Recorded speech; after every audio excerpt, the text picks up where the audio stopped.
Howdy everyone, it's me once again, the one and only Killer Rodan. And today, as you can see, I'm still continuing my Disney movie marathon where I would review the movies, of course, talk about the merchandising, theme parks, or whatever the case may be, I guess. So, there's gonna be a third part. Yes, a third part. Like I said in the previous videos, I'm doing them more than two parts because I don't know, this is just stupid, I guess. But in regards to how Frozen 2 is, how it's set up, this podcast I'm responding to it really does such a poorly job describing anything for that matter, literally anything. The way it's set up, the way they continued, and the way they try to do like some sort of counter argument to the old movies. Oh boy, Christ Almighty, this is really stupid. They were even explaining it really badly how to eat Elsa's pussy. However, some people might not know this, even though it's quite obvious. The 1920s and 1930s, the movies in that era had blackface. Yeah, that was the thing. But does that mean literally every single movie from that era is racist? Absolutely not. This was a different era, sure, but not every movie was like that, or they don't even support that. Not every single movie, anyway. And since this is a capitalist state, you can actually compete against that if you want, and make your own movies to counter that if you wish, of course, and whatnot. So, point being, you can't just judge an entire era just because of certain aspects that was acceptable back then. Of course, this was a different generation. Of course, this was a different audience. Of course, this was different people that watched this. This was back in what, the silent generation? And Frozen 2 was released in 2019. Yeah, around the millennial era. With the millennials and whatnot. So, of course, this was going to be completely different from the movies that were released back then. Does that mean the old movies are bad? No. It doesn't mean the movies are awful because of that. So, of course, again, this is a completely different era. Like I mentioned in my previous video, one of the errors that people in the podcast had done is trying to look at these films, or the older films anyway, through a modern lens. That's a big mistake right there because it's quite obvious. It's a different era. Okay, it's a different time. It was probably your parents were young. Yeah, think about that. When your parents were young. Yikes, that far back. So yeah, I remember those movies from back then. Remember, like I said before, folks, I'm over 100 years old, so I remember all that. Oh, times have changed. Oh boy, times have changed. I remember. Oh boy. Okay, you guys know about that. But point being is that about me thinking about that is what I'm referring to. But point being is that yes, cinema has changed. Cinema is when you think about movies, we're around since what maybe around the 19 maybe a little bit before the 1920s. So it's the film as an art film is still relatively young. That's what I'm getting at. It's still relatively young compared to like paintings, books, poems, or any forms of writing. I guess it's still relatively young when you think about it compared to that. And yes, Snow White and the Seven Dwarfs came out in a certain time. Sure, in the 1930s, or the late 1930s specifically. Does that mean the film is sexist? No, it might have been a sexist time for women, sure, but that doesn't mean the film itself is sexist. And then they're trying to explain that since you might have watched it as a kid, maybe with your sister, or maybe your relatives or friends, y'all just didn't know better. You just didn't know better at all. That has to be one of the most condescending things I've ever heard. Yes, a lot of kids out there are stupid, sure, I'll give you that. But that doesn't mean the argument holds weight here, like at all. There's so many holes in this. Oh boy. There's so many holes you can bring up here. I'm not gonna bring up every single one because this videos will be a lot longer than it should be, and these videos are already long enough, or as it is. With that being said, let's just get into it, I guess. Right? This is dumb. That sort of diversity that you see within these characters is kind of nice. Do you think there was a certain point? Are you sure about that? Okay, let's just say if Princess Anna was trans, A lot of Christians would be boycott that. In Disney's history, where we began to really see an evolution away from the more traditional, sort of Snow White.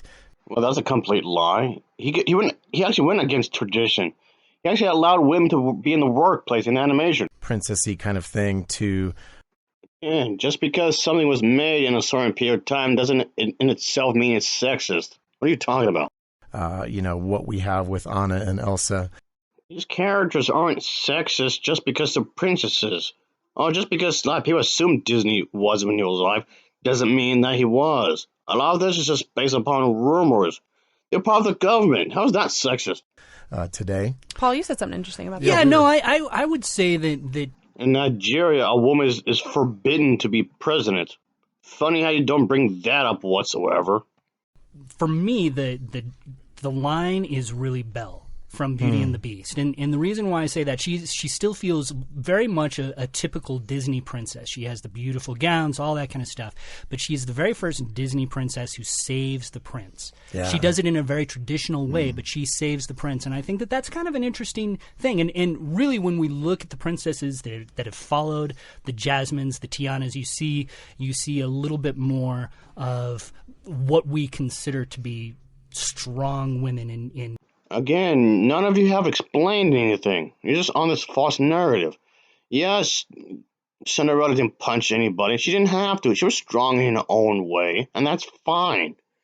And yes, of course, the original animated version of Beauty and the Beast is different compared to Cinderella's film, and that's fine too. And on top of that, I think it's stereotypical to think, oh, women have to be buff and everything and punch people to be strong. Don't you think you putting women in a box isn't that kind of a contradiction? Women should express strength in various different ways. in these roles. Yeah, Yeah. but you think about Belle, which is that's a great example.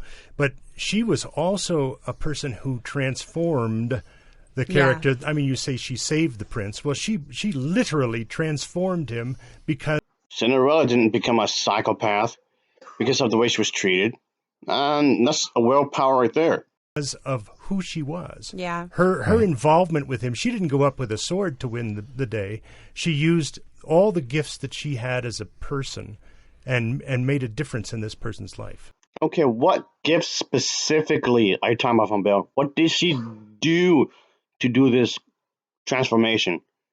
Oh boy, you're not gonna explain it, are you? Like what at all, right? Christ Almighty! Yeah, I think Well, and the bad guy in that film was this misogynistic, guy who ate 4 dozen eggs and who Okay, you say there's a sexist character in the film of Beauty and the Beast, but that doesn't mean the old Disney films themselves are sexist. What's the connection here? With that logic, it's so broad, you might as well say George Lucas is racist just because he had stormtroopers in Star Wars. whose body was covered with hair. I mean, but he was the one who wanted. He was the one. What's so funny? What's so funny? Really, what's so funny? Christ, didn't I accent in the previous videos? I think I did. You who say that wanted, like it's a bad thing. hey, shh.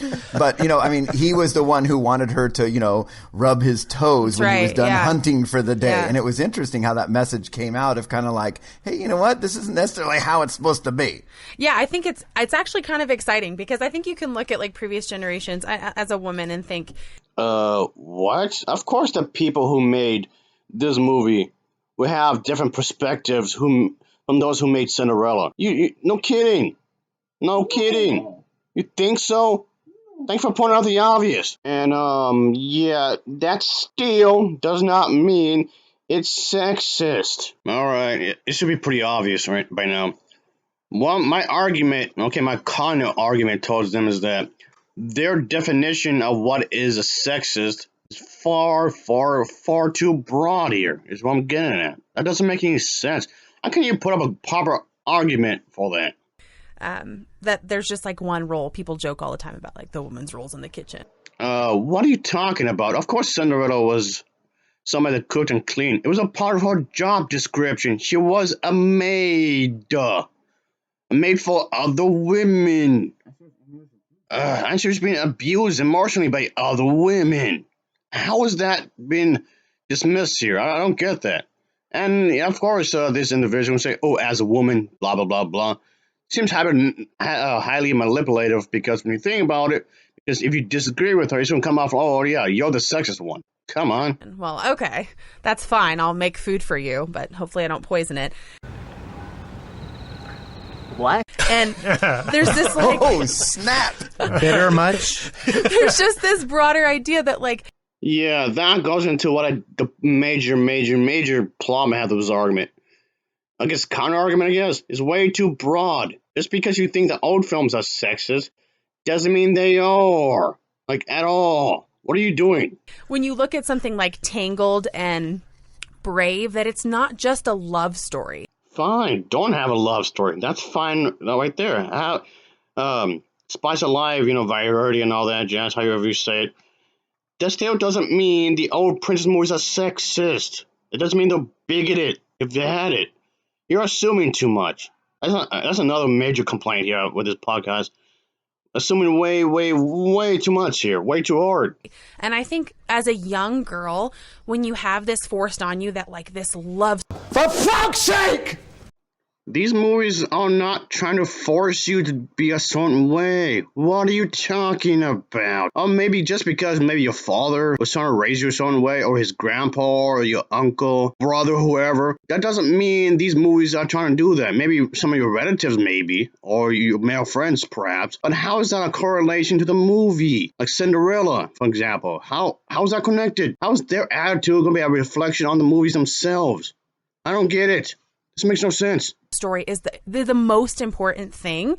That can be really damaging, because what if you don't fall in love right away? Or what if you don't want to fall in love right away? What if you want to just take your time, as opposed to, this very like scripted, this is the way it's supposed to be. Yeah, no shit, Sherlock. And so it's kind of fun. What? Remember the film Frozen, the first one, right?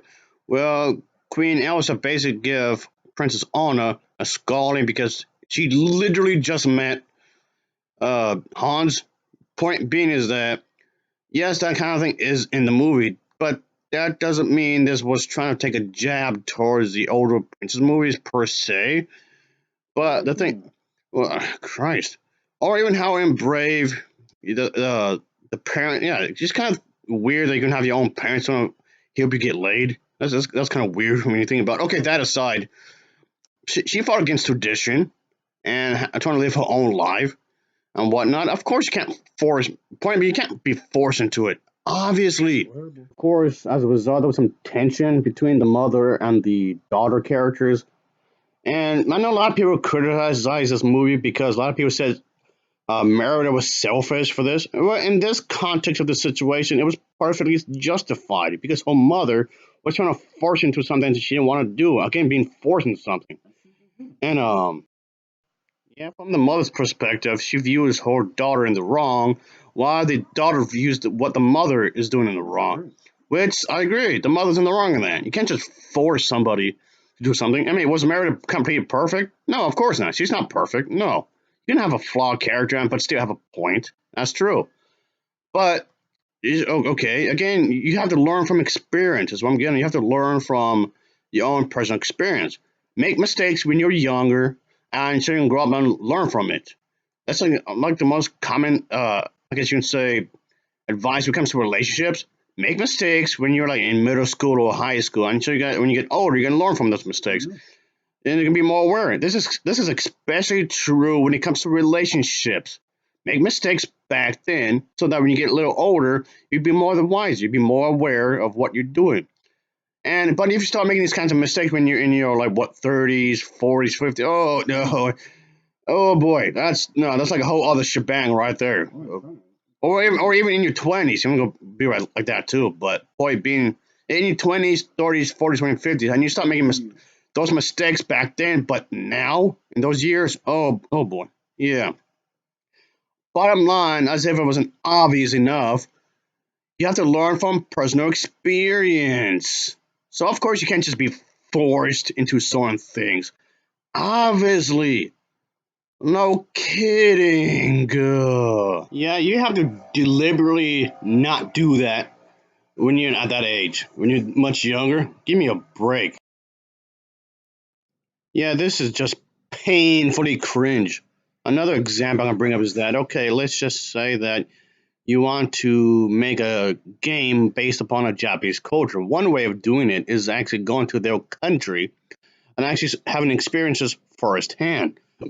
And you know you had to do some research and whatnot, of course. I guess another, or I guess, yeah, tying it into what I was saying earlier, folks. Let's just say you're from one country and you have a boyfriend or a girlfriend that's from Japan. How can you be dating that individual and not know their language? That's just ridiculous right there when you think about it. And of course, that's one way you can, help to understand each other. Learn the individual's language. You're going to date them. Because how can you not do that and be with a person? That don't make no sense. But yeah, folks, just there's so many holes in this story. Like I said, folks, I could go on and on because I'm going to set so many different examples of what I'm talking about. And yes, there's other things I could have easily brought up as well because there's so many errors here. There's so many errors. There's so many examples I can bring up that would directly contradict what they're saying. But like I said before, that's what just made this video a hell of a lot longer than it would be. This video is really long anyway, really long. This just doesn't make any sense. Nothing here makes any sense whatsoever. I mean, okay, yes, things should come out naturally in a relationship. Things should be enforced upon. Yes, society changed. The social norms are different back when it was like, what, the 1920s, the 1930s, the 1940s. Of course, things were different. Or even the 1950s. Even that changed. Even the 1950s changed compared to before. So, yeah, or even the 1960s and 1970s, which that was the whole thing with the sexual revolution that occurred and whatnot. So, yeah, social norms do change. And of course, even the 1980s and 1990s, they're different from each other. So what? Oh, Christ. Like I said, I could go on and on with setting up so many different examples and whatnot because this is just so easy to pick apart. Everything, literally every single thing that they're saying, I can bring up a bunch of examples. Oh, it's so easy to pick apart. It really is. Okay, folks, I already want to wrap things up already. I'm getting sick of this dumb shit. Well, I think that Disney, with each iteration of these princesses, they have given us a kind of cultural distillation of what the ideal sort of portrait of a woman is at any given time. And so I think... Again, with a generalization here. Being too broad. So that really depend on who you're talking about. So, yeah, about that. I think, Paul, you're right in that Belle was sort of the tipping point in an evolution. How is anyone in the right here exactly? You're not explaining... Okay, none of you are explaining anything properly exactly. You're probably just kissing her ass. Yeah. Toward a new understanding of what a Disney princess was. And Ariel's in there, too. I like Anna better than Ariel. Yeah, she's a better princess. Fight me on that.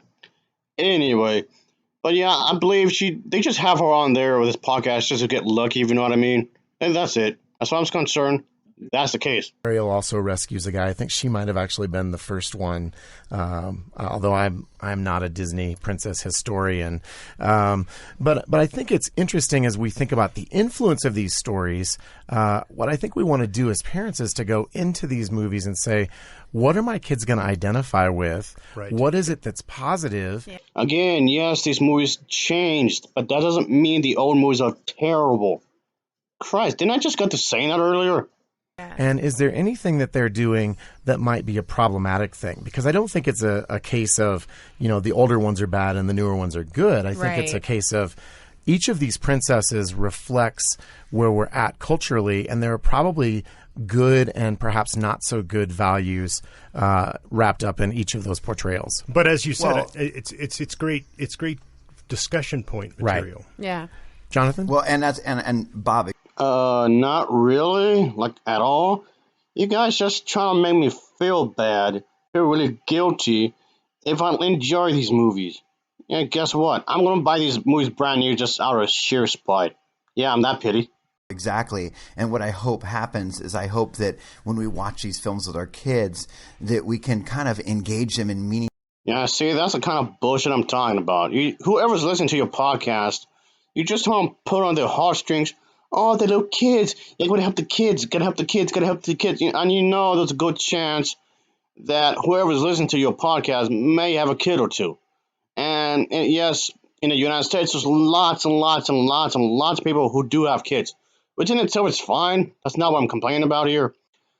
But in reality, when you think about it, do you think every single kid out there is going to have a conversation about every minute little thing and have some sort of deep conversation? Absolutely not. They're not going to be worried about that.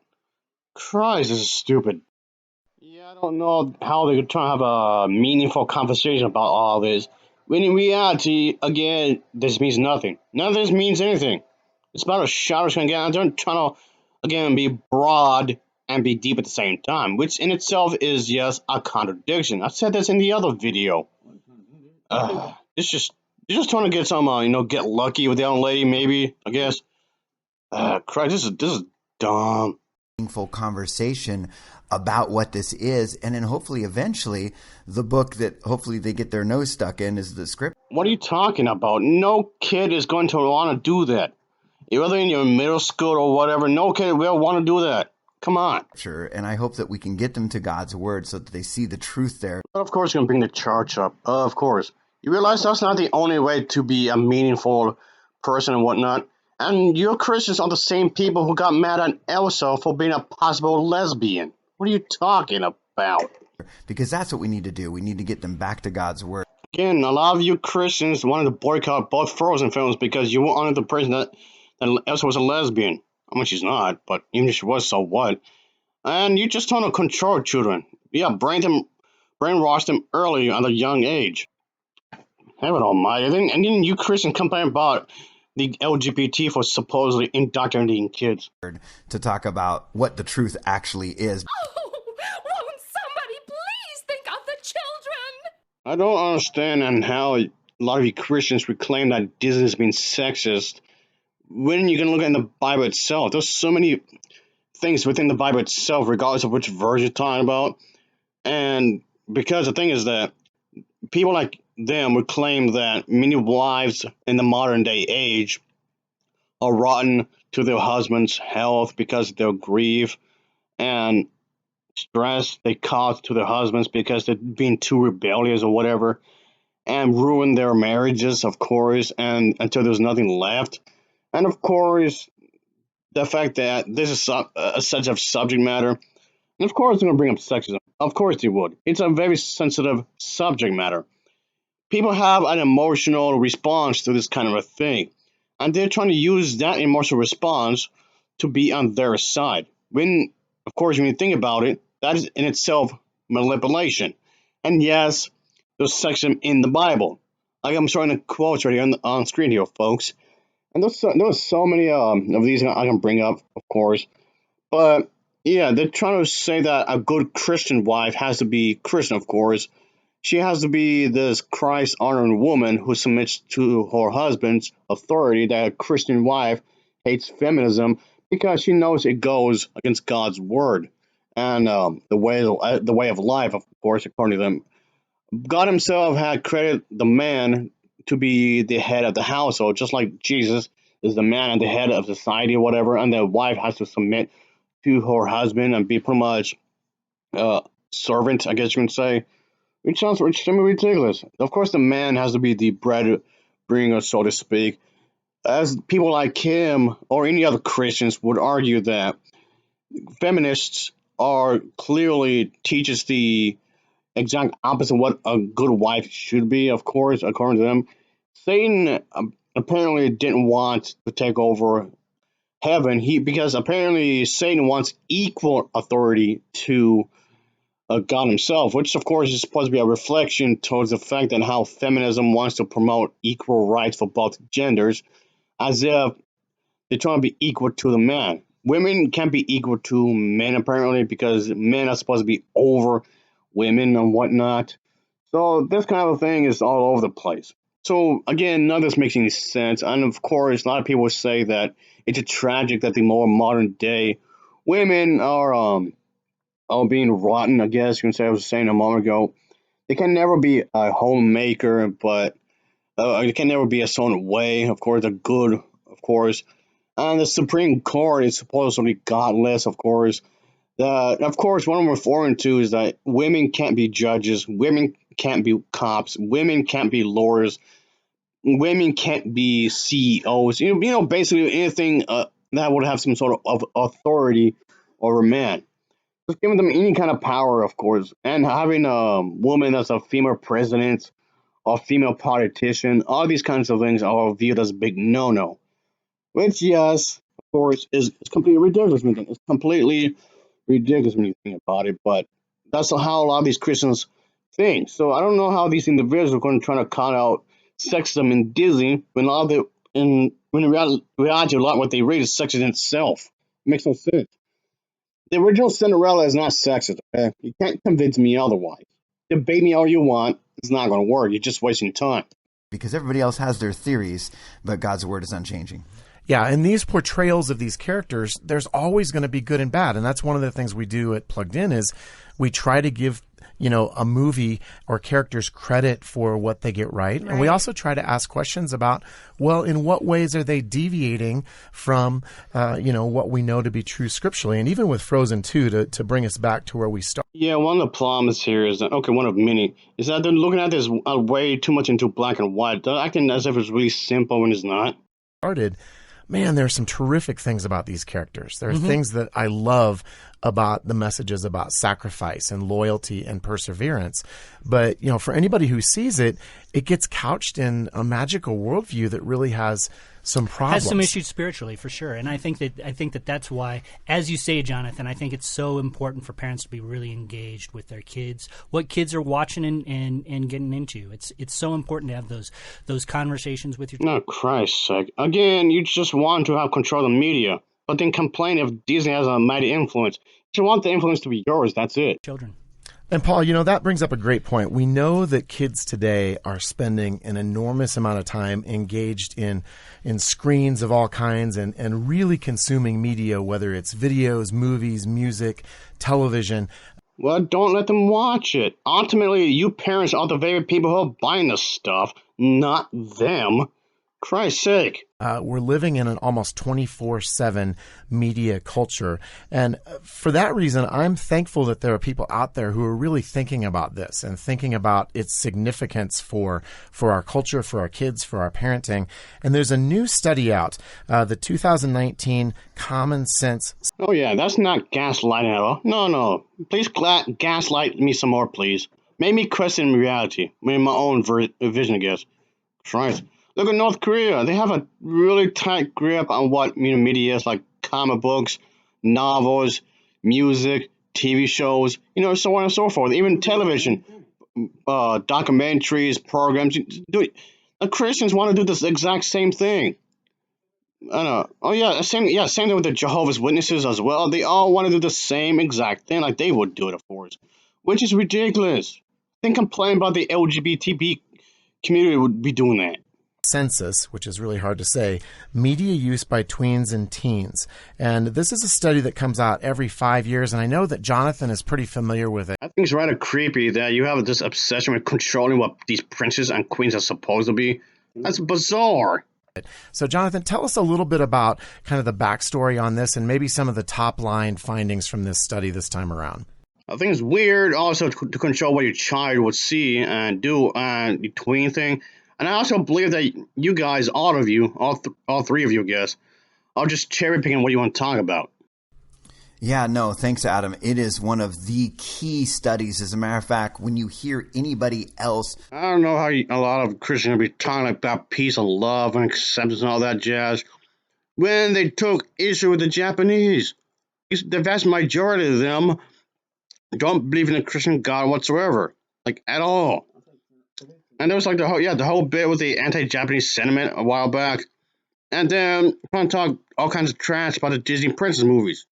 This is very incoherent. This entire thing is incoherent. Oh boy.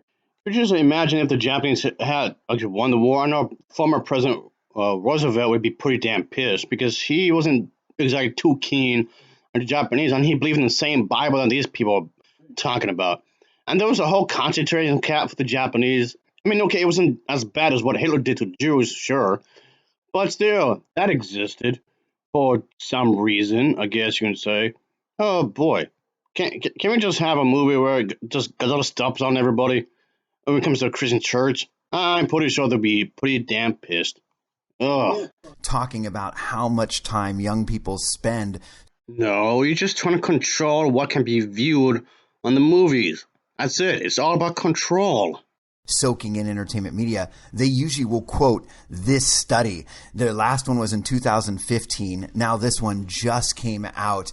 And another cool thing about it is it's really comprehensive. I mean, they study not only teenagers aged 12 through 18, but they also study. Again, I can tell you're full of it because of the fact that you just want to control what can be viewed in the movies. That's it, like I just said a moment ago.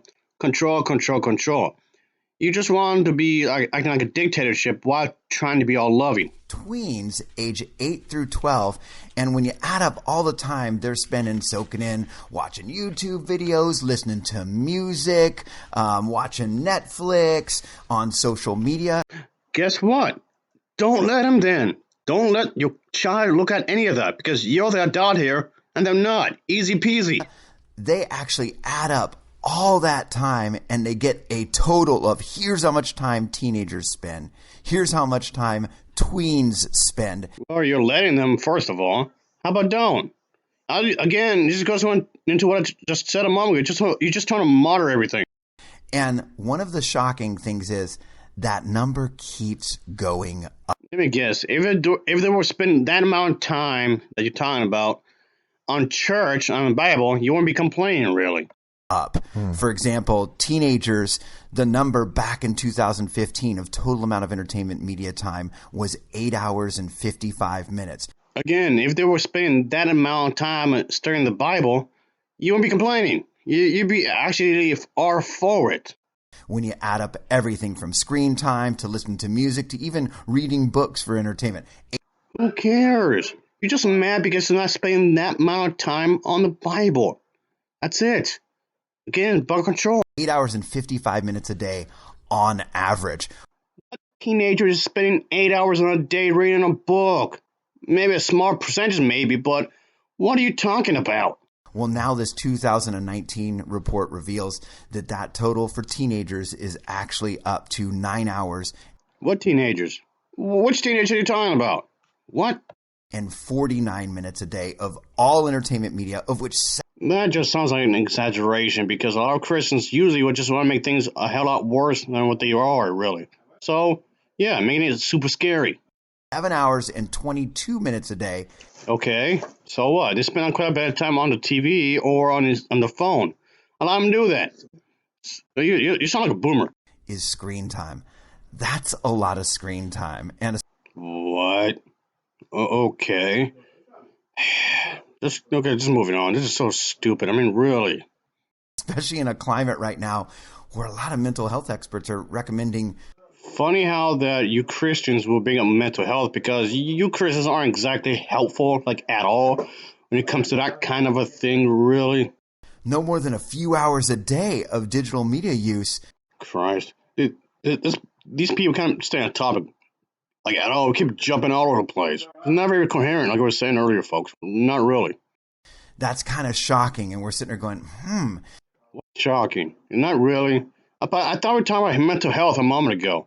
Can't we just stay on one topic? We keep going all over the place here. I mean, really.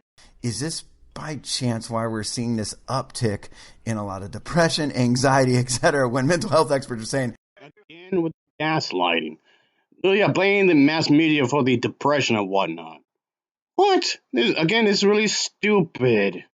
Hey, don't let your kids watch more than a couple hours a day. You realize that's not how diplomacy works. You just want to use gaslighting as a way to manipulate the listener into thinking that you're in the right. Yes, of course, addiction is a very touchy subject matter, like I was saying about sexism. Yes, anxiety is a touchy subject matter, and so is depression is a touchy subject matter. All these are extremely touchy subject matters. And you know that's going to trigger a response from certain individuals. And that's what you want. You do that intentionally so that people can be on your side, to make it as if that you're correct. Oh boy, this is so easy to pick apart. It really easy to pick apart. It's so stupid. And what does any of this have to do with Disney anyway, and the princesses and queens and all that? You just don't make it out like they're doing something wrong. Yes, of course, Disney has an influence. So what? That doesn't mean they're bad because of that. Whoop-de-doo. So how are they the bad guy exactly? In which possible way? You have not explained. None of you have explained anything, like whatsoever. Like, how exactly is that impossible? How? Really? You're not explaining anything. What are you talking about, really? This is really stupid. But yet, here, this report showing us, yeah, they're at about 7.5 hours a day of screen time. Okay, and how is that Disney's fault exactly with their movies and whatnot? I mean, I don't mind talking about princess movies. I like most of them, sure. But, I mean, okay, there's going to be some I like more than others, sure. But I still don't get what you're talking about. I still don't get what any of this has to do with anything. It's just a bunch of random stuff that's being thrown in here to make it as if that you have a point. I see what you're doing here.